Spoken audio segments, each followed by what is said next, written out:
Since the late 1990s, we began to see a evolution of the classic pearl technology, which we've been talking about to date. Mica and bismuth oxychloride have been used for years and years as the primary pearl pigments in the market. Well, in the late 90s, we started seeing the emergence of synthetic mica and glass-based pigments. And in this case, we're seeing much cleaner substrates. The substrate of mica, it's a mineral, it comes from the ground, it has its imperfections. By going to synthetic mica, we can clean out all the impurities, which are all essentially mineral anyway, it's a rock. But we can clean out those impurities and get a much cleaner, much brighter result. If we then go to a glass-based silicate formulation, platelet, it goes up a whole nother notch. The example I like to use is if you're looking through a milk bottle, you can't really see through that milk bottle.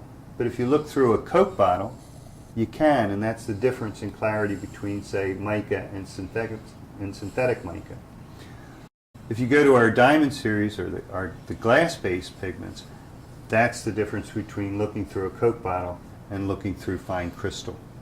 Well, how does this translate on the skin?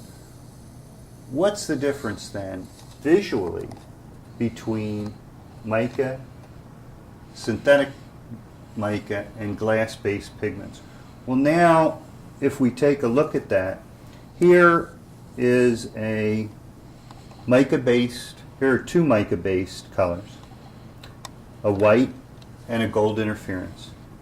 Here's the synthetic mica here, and here's the glass. And it's sometimes difficult to see on film, but I hope you can see the much greater chromaticity of the synthetic and glass-based, our Fiesta and our diamond colors, versus our Optique or Impact colors. This translates to a much more powerful, much more dramatic appearance, especially on the eye and the lip. And one of the discussions we will have in our series is how we can take advantage of this very, very high chromaticity to give you the greatest impact for your product.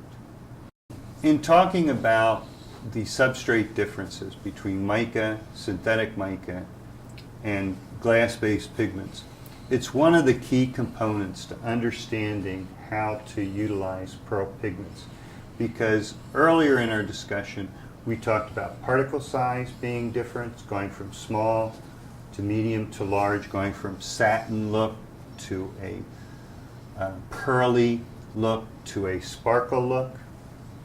Then we talked about interference and the thickness of the coating, and how the thickness of the coating being different, and as you increase the thickness of the coating, you go from white to gold to red to blue to green interference.